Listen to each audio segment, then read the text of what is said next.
Shetani ibilisi siku zote ni mdanganyifu na ni muongo. Tumeona pale kwenye Yohana sura ya 8 mstari wa 44.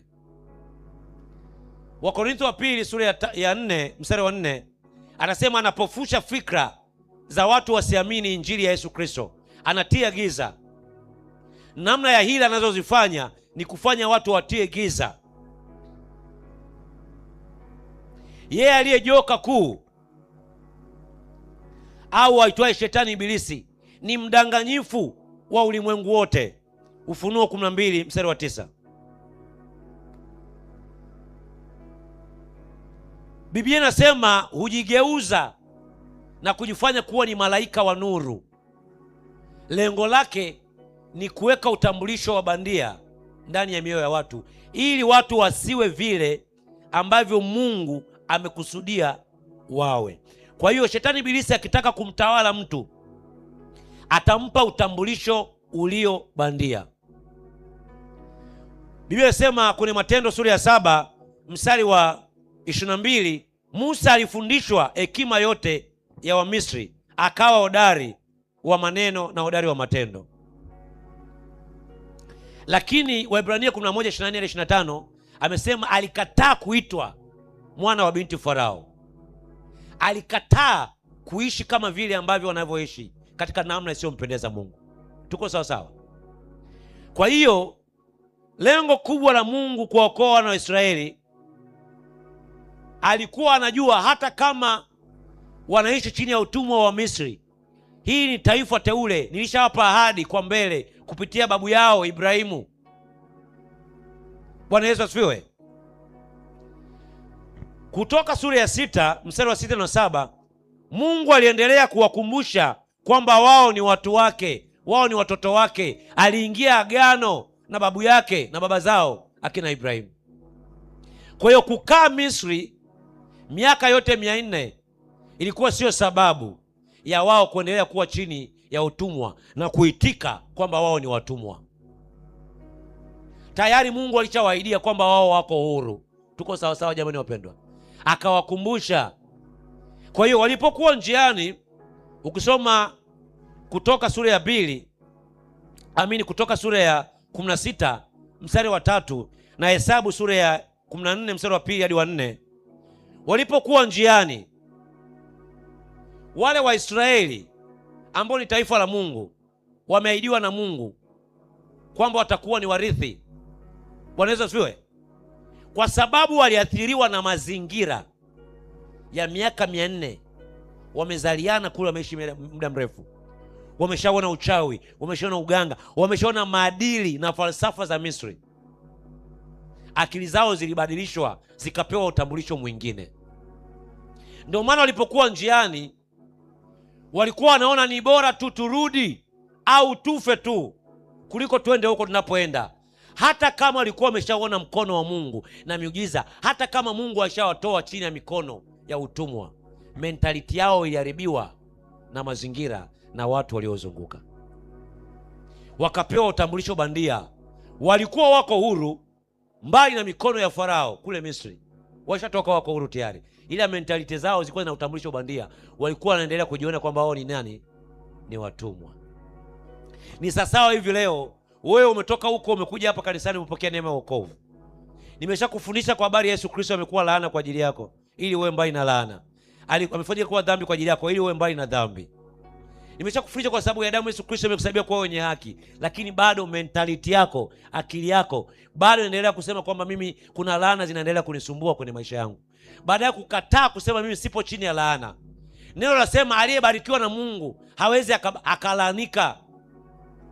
Yule nabii ambaye aliongwa fedha na watawala wakalaani watu wa Mungu, akawalaani watu wa Mungu, Mungu akamwambia yule nabii kwamba nilicho kibariki mimi hakiwezi kufanyaje? Hakiwezi kulaanika. Kinachotutesa sisi kama kanisa, tunaishi utambulisho wa bandia. Tunaruhusu mazingira yatuamulie maisha yetu. Tunaruhusu watu wale tuzunguka atuamulishe maisha yetu. Tunapaswa kujua Mungu anatuwazia nini, Mungu anasema nini juu ya maisha yetu, hata kama hali ya sasa hairuhusu sisi kuwa vile ambavyo Mungu ametukusudia sisi tuwe. Tusiruhusu watu wala mazingira wala hali fulani ituaminishe kwamba sisi tuko vile ambavyo tofauti na Mungu alivyotukusudia. Mungu akusudia kuwa wewe ni mke wa mtu, wewe ni mama wa watoto wengi, wewe ni mama mwenye familia yenye ndoa yenye furaha na baraka. Akusudia wewe ni mmiliki, ni mtawala. Akusudia wewe ni mtu wa ustawi na mafanikio. Asiibuke yoyote yule wala mazingira yote yale au hali yote ile ikakwambia wewe tofauti na vile Mungu alivyokusudia wewe. Bwana Yesu asifiwe sana. Ni swala la kujua wewe ni nani, namba moja. Namba mbili, tangaza kile ambacho Mungu alichokuwazia na ahadi ya Mungu juu ya maisha yako. Bwana Yesu asifiwe sana. Kuna mtu mmoja anaongea hapa jamani wapendwa. Kwa hiyo utambulisho bandia ndio unaotuathiri na ndio unaotufanya sisi tuonekane ni wadhaifu angali tuna nguvu. Kama kila mwana wa Mungu aliokoka angejua yeye ni nani mbele za Mungu. Anasema kune waraka kwanza wa Yohana 4:4, si ndio Anasema aliye ndani yenu ni mkubwa kuliko aliyoko wapi? Duniani. Ukijua Kristo Yesu aliyoko ndani yako ni mkubwa kuliko huyu aliyoko huko duniani huko nje, usingeogopa uchawi, ulozi wala changamoto zilizokuzunguka. Anasema Paulo mtume, tunashinda zaidi ya kushinda kwa yeye anayetutia nguvu ndani yetu. Kristo Yesu ndiye anatutia nguvu ndani yetu. Tunatembea na Mungu, roho ya Mungu, roho ya Kristo ndani yetu. Hatupaswi kuogopa na yale ambayo yalioko huko nje. Mungu ambaye ni chanzo cha uumbaji na kila kitu anaishi ndani yetu. Roho yake iko ndani yetu. Bwana Yesu asifiwe sana. Sisi ni uzao teule, ni taifa takatifu, ni ukuhani wa kifalme. Usikubali mazingira ya kabila au ukoo wa kwenu au jamii unaoishi ikuone wewe ni duni, ikuone wewe uwezi. Wakati Mungu anamtokea, malaika wa Mungu anamtokea Gideoni kwenye Waamuzi sura ya 6, Gideoni kwa sababu ya ile mentality ya mazingira alikuwa ni mtu duni. Kwanza alikuwa ni mdogo, akasema mimi siwezi kwenda kuishinda hiyo vita. Akamwambia, nani alikwambia wewe ni dhaifu? Maana malaika wa Mungu anamwambia, ewe Gideoni, mtu ulio hodari, mtu ulio shujaa. Haya ni mawazo ya nani? Huo ndio utambulisho wa Mungu, kwamba Gideon kabla ya misingi ya ulimwengu yeye alizaliwa na kusudiwa kuwa nani. Zaburi 139 mstari wa 14 hadi 15 hadi 16 anasema kuna mambo ambayo Mungu ameandika mbele ya muda, kabla hata hayajatokea. Mungu ashakusudia. Yeye anayetangaza mwisho kabla ya mwanzo, ashakusudia mtu awe nani. Kwa Mungu alikusudia kwamba Gideon kuna wakati na nyakati na majira fulani atamtumia kwa ajili ya kuokoa jamii ya watu wa kwao. Ndivyo Mungu amekusudia wewe, na amekusudia mimi, na amekusudia yule. Bwana Yesu asifiwe sana.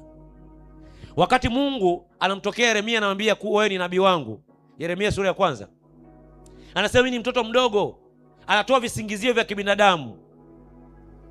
Mungu anamwambia kabla hata misingi ya ulimwengu kuumbwa, wewe nilikusudia na nikakuumba kuwa nani? Nabii wa kimataifa. Akamwambia Isaya, akamwambia Ezekiel. Ni udhaifu wa kibinadamu kulingana na mazingira tulionayo.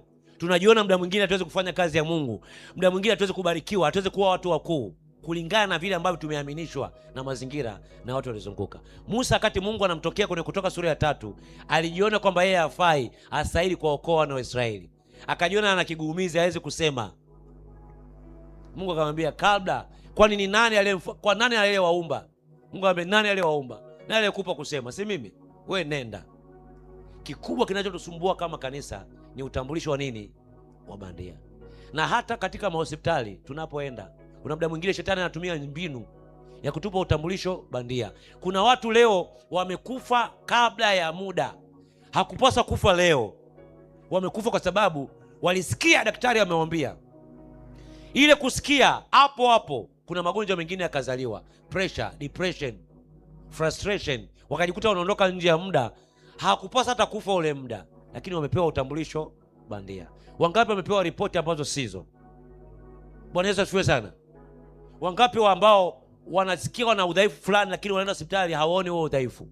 Shetani na ufalme wa giza yuko kuwapa watu utambulisho bandia ili waweze kuwa na hofu na mashaka, waweze kuwatawala na kuharibu na kuwaua. Kataa utambulisho bandia. Amesema kwa kupigwa kwake sisi tulifanyaje? Tulipona. Kataa maradhi na ugonjwa. Bwana Yesu asifiwe sana. Biblia inasema yeye aliye mnyonge aseme kwamba yeye aliye dhaifu aseme kwamba mimi nina nani? Mimi nina nguvu. Kataa kile ambacho akili yako na watu na mazingira yanakuambia wewe uko hivi. Bwana Yesu asifiwe. Kama hakuna mtu anayefanikiwa kwenye familia yenu, sema mimi nitakuwa wa kwanza kufanikiwa kwenye familia ya baba yangu na mama yangu. Kama hakuna aliyeolewa wala kuoa, mimi nitakuwa wa kwanza kuishi kwenye ndoa ya furaha na amani. Kama hakuna aliyemiliki na kustawi, mimi nitakuwa wa kwanza kumiliki na kustawi. Kama hakuna aliyefikisha miaka 100, sema nitakuwa wa kwanza kuishi miaka 100. Bwana Yesu asifiwe sana. Kuna mtu mmoja anaongea hapa, jamani wapendwa. Utambulisho wa Mungu unatokana na kile Mungu anachosema na anachotuwazia. Sauti yake na neno lake ndio inatupa utambulisho kuwa sisi ni nani. Tunaishi sisi kwa sababu ya matokeo ya Mungu alichosema. Shetani bisi akitaka kututoa katika mapenzi ya Mungu kwenye maisha yetu, juu ya hatima zetu, anatuletea sauti nyingine, maneno mengine, kutupa utambulisho.